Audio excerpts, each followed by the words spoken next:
మాజీ మంత్రి మల్లారెడ్డి అతని అల్లుడు మర్రి రాజశేఖర్ రెడ్డికి సంబంధించి అవినీతి ఆరోపణలు భూ కబ్జాలకు అనేకమైన చేస్తున్నట్టు ఆరోపణలు వస్తున్నాయి. వాటికి సంబంధించి మనతోటి మాట్లాడడానికి కాంగ్రెస్ పార్టీకి సంబంధించినటువంటి గుండ్లపోచంపల్లికి సంబంధించినటువంటి కౌన్సిలర్ శ్రీనివాస్ గారు మనతోటి ఉన్నారు. ఒకసారి మనం ఆయనతో మాట్లాడి ఎక్కడెక్కడ ఏమేమి జరిగినాయి అనే విషయాలు తెలుసుకునే ప్రయత్నం చేద్దాం. అన్న చెప్పండి, మల్లారెడ్డి గారు కానీ అతని అల్లుడు కానీ ఎక్కడ ఈ భూ కబ్జాలకు సంబంధించినటువంటి అనేకమైన ఆరోపణలు ఉన్నాయి.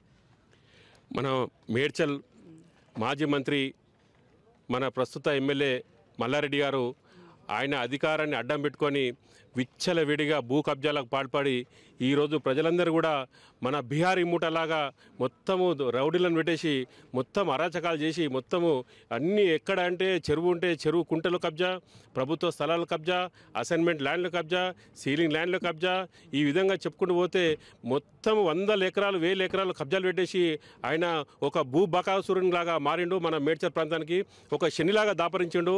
ఆయన ఏ విధంగా అంటే మేడ్చల్లో మన గుండ్లపోచంపల్లిలో చూసినట్టయితే మైసమ్మగూడలో ఆయన కట్టినటువంటి కాలేజీలు అన్నీ కూడా ఎఫ్టీఎల్ పరిధిలో ఉంటాయి.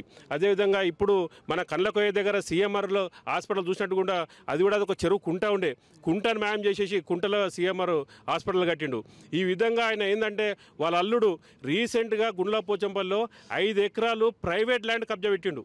ప్రైవేట్ ల్యాండ్ 5 ఎకరాలు ఎదుటి వాళ్ళని భయభ్రాంతులకు గురి చేసి ప్రభుత్వాన్ని అండబెట్టుకొని పోలీసుల అండదండలతోని పోలీసులతోని ఈ రైతులను భయపెట్టించి 5 ఎకరాలు కబ్జా పెట్టిండు.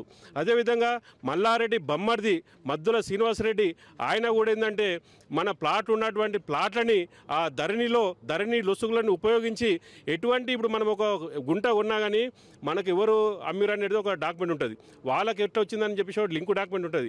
కానీ ఈయనకు ఎటువంటి డాక్యుమెంట్ లేకుండా ఎవరు అమ్మకుండా ఎవరి నుంచి రిజిస్ట్రేషన్ లేకుండా సేల్ డీడ్ లేకుండా అగ్రిమెంట్ లేకుండా ఏ విధంగా అయినా పేపర్ లేకుండా ప్లాట్లని ఈయన పేరు మీద అనాదనంగా 16 ఎకరాల భూమిని ఈయన ధరణితోని పాస్బుక్ తయారు చేసుకుంటూ, అదేవిధంగా ఈ పాస్బుక్ని మన ఢిల్లీలో ఈయనకు మల్లారెడ్డికి యూనివర్సిటీకి పర్మిషన్ రావాలంటే ఒక 20 ఎకరాల పొలము డాక్యుమెంట్ పెట్టాలి.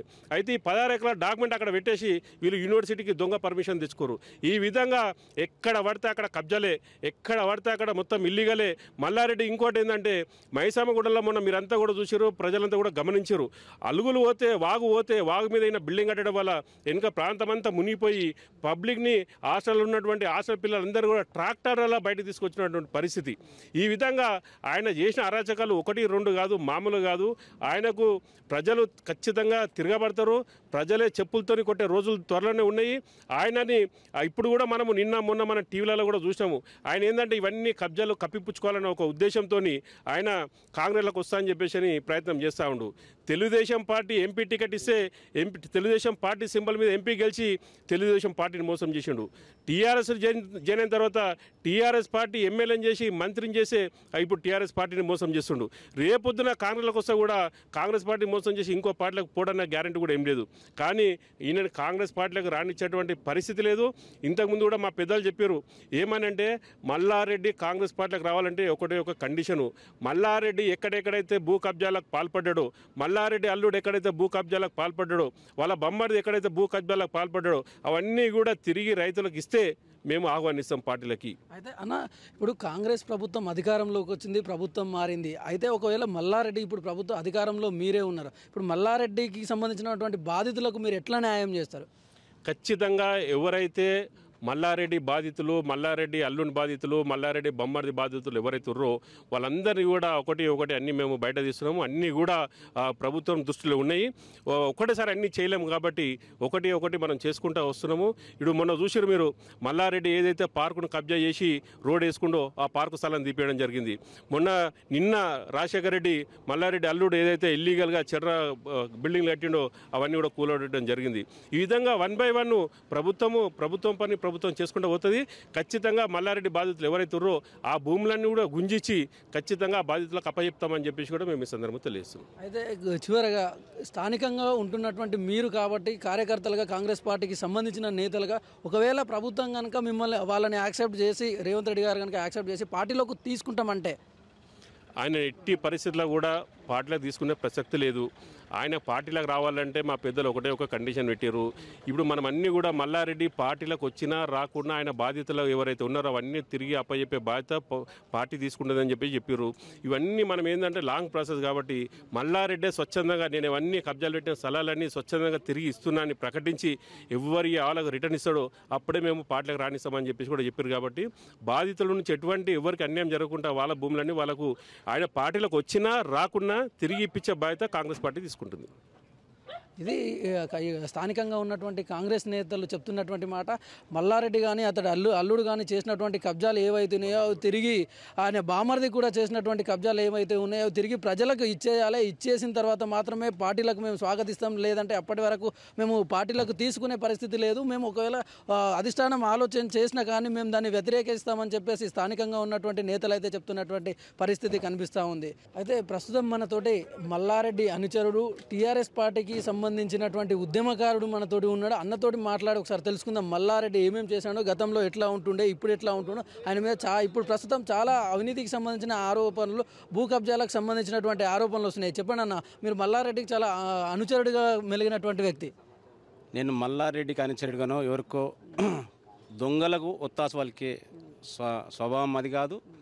మేము నిజాయితీగా రాష్ట్రం కోసం కొట్లాడినటువంటి తెలంగాణ ఉద్యమకారులుగా ఎన్నో నెంబర్ ఆఫ్ కేసులు, ఎన్నో ఆటంకాలు ఎదిరి అటుకులు బుక్కి నీళ్లు తాగి ఉద్యమాలు చేసినాం.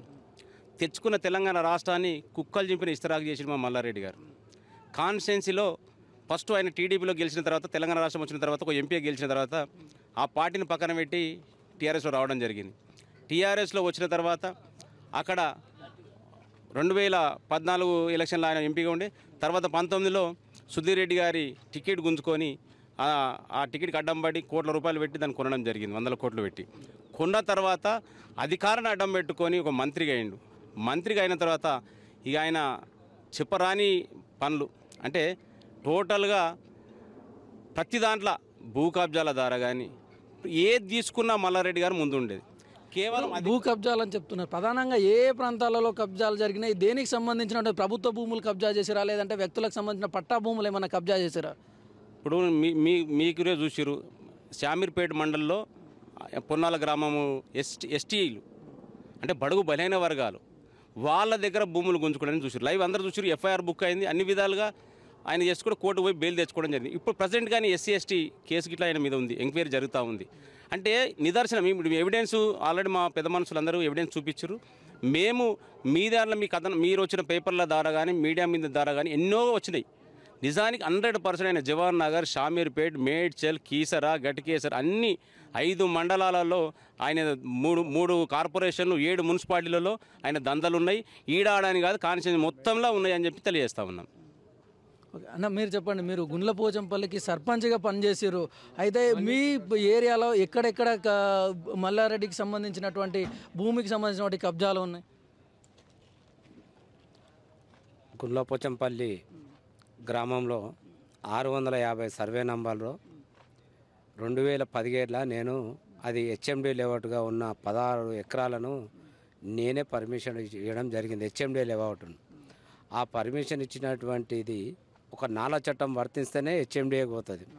అలాంటిది ప్లాట్లు అమ్ముకున్నాక మామూలు గ్రామ పంచాయతీ లేఅవుట్ చేసి ప్లాట్లన్నీ తీసేసి కబ్జాలు పెట్టేటోడు అయితే ఈ రాళ్ళన్నీ తీసేసి బుల్డోజర్తో దున్ని, ట్రాక్టర్తో దున్ని దాన్ని వ్యవసాయంగా మార్చుకోవచ్చు.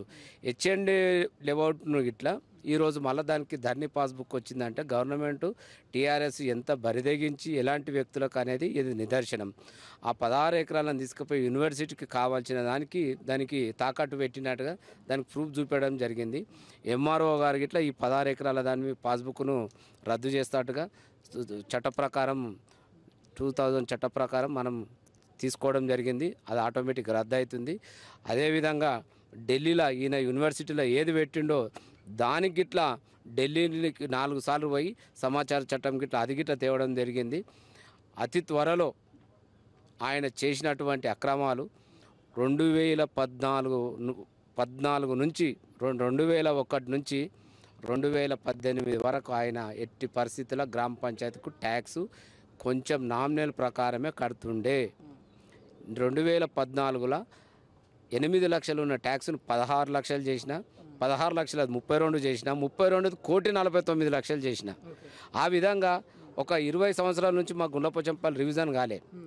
రివిజన్ కాని విషయంలో కలెక్టర్ ఆదేశాల మేరకు రివిజన్ చేసి 1,49,00,000 రూపాయల ట్యాక్స్ పెంచుతున్నామంటే ఈ 2001 నుంచి 2018 వరకు ఎన్ని సంవత్సరాలు ట్యాక్స్ ఎగగొట్టిండు, ఎంత వచ్చింది? అలా బొమ్మడిది 2016 నుంచి 2011 వరకు ఉన్నాడు. అంతకుముందు 2001 నుంచి 2006 వరకు ఎంత ట్యాక్స్ పక్కకు పెట్టు. నేను సర్పంచ్ అయ్యే వరకు 8 లక్షలే ఓన్ ట్యాక్సు, మామూలు బిల్డింగు ఉన్నదానికి లెక్క. అట్లాంటిది కోటి ఎంత చేయాలి? నేను ఒక సర్పంచ్ని సంవత్సరానికి 5% వస్తే 8 లక్షలు 11 లక్షల కంటే ఎక్కువ కాదు. 1,49,00,000 చేసిందంటే నేను చెప్తే కాదు కదా. 20 సంవత్సరాల రివిజన్ చేసుకొని కలెక్టర్ ఆదేశాల మేరకు 1,49,00,000 చేయడం. మీరు ఇందాక ఏదైతే 16 ఎకరాల ల్యాండ్ అని మీరు చెప్పారు కదా, ఆ ల్యాండ్ అది పట్టా భూమికి సంబంధించిందా, ప్రభుత్వ భూమికి సంబంధించిందా? 100% పట్టా భూమి. పట్టా భూమి అయినా ఆల్రెడీ అది వేరేటోళ్ళకు వ్యక్తులకు అమ్ముకురు. ఆల్రెడీ 97లో ఒకసారి గ్రామ పంచాయతీ చేసి లేఅవుట్ చేస్తే దాన్ని పక్కకు తీసేసి తర్వాత హెచ్ఎండిఏ లేఅవుట్కి పోయారు. అదే దాన్ని హెచ్ఎండిఏ లేఅవుట్ పోయారు అంటే అది నాలా చట్టం వర్తించినాక మళ్ళీ ధరణి పాస్బుక్ ఎట్లా వస్తుందని నాకు క్వశ్చన్. అది గిట్లా ఎంఆర్ఓ తానికి పోయినా ఆ సమాచార ప్రకారం రద్దు అయినట్టుగా తీసుకోవడం జరిగింది. ఆటోమేటిక్గా గుండ్లపోచంపల్లి గ్రామంలో ఏది అడిగినా 2018 వరకు 2001 నుంచి స్థాపించినా నేను కాలేజీలో అంటాడు. ఆయనకి ఏ ట్యాక్స్ పేపర్ ఉందో తీసుకురావాలి. నేను సభాముఖంగా అడుగుతున్నా, ఎప్పుడైనా సరే ఇదే ఆర్టీవీ నుంచి ఆయనను లైవ్లో తీసుకోండి, నా క్వశ్చన్కి జవాబు చెప్పమానండి. నా తన ఒకటి ప్రతి ఒక్కటి ఆర్టీఐ కింద ఉన్నది. ఈయన దొంగనే కాకపోయిన ఉంటే 2018లో నువ్వు రెగ్యులరైజ్ కిందకి ఎందుకు పోయినావు? 2001 నుంచి ఉన్న అయితే ఒక మంత్రి వారివులు నువ్వు అనాథరైజ్గా బిల్డింగ్ ఆయన కబ్జా చేసిన స్థలాలన్నింటి కూడా ఆయన మంత్రిగా అయిన తర్వాత మాత్రమే రెగ్యులరైజేషన్ పోయినట్టురా. నేను సర్పంచ్ 2014 నుంచి 2019 వరకున్న 19 వరకు ఉన్న నేను సమాచార చట్టం ప్రకారం నా తన ప్రతి ఒక్క ఎవిడెన్స్ ఉన్నది. మామూలు వ్యక్తి ఎవరు చేస్తారు? 59 జీవో 58 జీవో కింద అనాథరైజ్గా కట్టుకున్నాము. ఈరోజు ఈ జీవో ప్రకారం ఉన్నది. ఈ జీవో ప్రకారానికి నేను అనాథరైజ్ కింద కొంత డబ్బులు కట్టి నాకు రెగ్యులరైజ్ చేయండి అని అలాంటి వ్యక్తి పోతాడు. ఒక మంత్రి నువ్వు 5 కోట్లు ఫైన్ కట్టి నువ్వు అనాథరైజ్గా తెచ్చుకున్నావు అంటే ఏ రకంగా ఉన్నది అనేది నీకు తెలుస్తుంది. నా తన ప్రతి ఒక్క సమాచార చట్టం కింద ఉంది. దానికి ఏది లేదు. సరే సమాచార చట్టం కింద నా తన ఉన్నదని లేదనుకుంటున్నావు కదా. ఎట్టి పరిస్థితుల్లో నువ్వు కరెక్ట్ ఉంటే అనాథరాజ్ కింద బిల్డింగ్ల కింద ఎందుకు పోయి కట్టుకున్నావు? రెండోది కట్టుకున్నా అనాథరాజ్కే కనుక నువ్వు లీగల్ ప్రకారం అయితే నీకు G+1 2 ఉంటుంది గ్రామ పంచాయతీ ప్రకారం. 6వ ఫ్లోర్కు ఒక ఖచ్చితంగా నీకు నామ్స్ ప్రకారం కట్టాలి. 6వ ఫ్లోర్లో ఒక వికలాంగుడు ఉంటాడు స్టూడెంట్, ఆడ బాత్రూమ్ కట్టాలి. ఉన్నదా? ప్రతి ఒక్కటి గిట్లనే ఉంటుంది. అడుక్కుంటూ పోతే ఆయన మనకు జవాబు చెప్పాలి. ఎప్పుడైనా మీరు గిట్లా అవకాశం ఉంటే మీరు లైవ్లో నన్ను కలపండి, నేను మాట్లాడితే నాకు సమాధానం చెప్తే ప్రతి ఒక్క దానికి 10 క్వశ్చన్లు అడుగుతాను. దానికి సమాధానం చెప్తే నన్ను యాక్సెప్ట్ చేయండి, మంత్రి నన్ను యాక్సెప్ట్ చేయండి. అయితే మీరు పనిచేసిన సమయంలో మల్లారెడ్డికి సంబంధించిన ఆస్తులకు సంబంధించి ప్రాపర్టీకి సంబంధించినటువంటి ట్యాక్సులు సక్రమంగా కడుతుండేనా, లేదంటే ఎగ్గొట్టేసే ప్రయత్నం ఏమైనా చేసిండా? ఎగ్గొట్టుడు కాదు. ఒక 8 లక్షల ట్యాక్స్ 5% కాడికి సంవత్సరానికి 5% పెంచుతాం. ఎంత అవుతుంది? 8 లక్షలకు 5% ఎంత అవుతుంది మీరు చెప్పాలి. చెప్పండి. 11 1,40,11 పోయినా 5 సంవత్సరాలకి ఎంత అవుతుంది? 20 లక్షలు దాటది. 1,49,00,000 రూపాయలు ఎట్లా వేసిన నేను. ఎట్లా మల్లారెడ్డి దగ్గర అయితే ముక్కు వెండి ట్యాక్స్ అయితే వసూలు చేయించినామంట. 100% 8 లక్షల ట్యాక్స్. నేను సంవత్సరం ఛార్జ్ తీసుకున్నప్పుడు మా ఊరు గ్రామం 80 లక్షలు. నేను 5 సంవత్సరాల 8 లక్షల ట్యాక్స్ చేసిందంటే మామూలు విషయం కాదు. అది 5% కాడికి చేసిన 15 ఇంకొక 5-10 లక్షలు పెరుగుతుంది. 8 కోట్లు చేసిందంటే ఈ 10 ఏళ్ళ దుర్మార్గం పాలనలోనే ఎవరిని పెంచలేరు.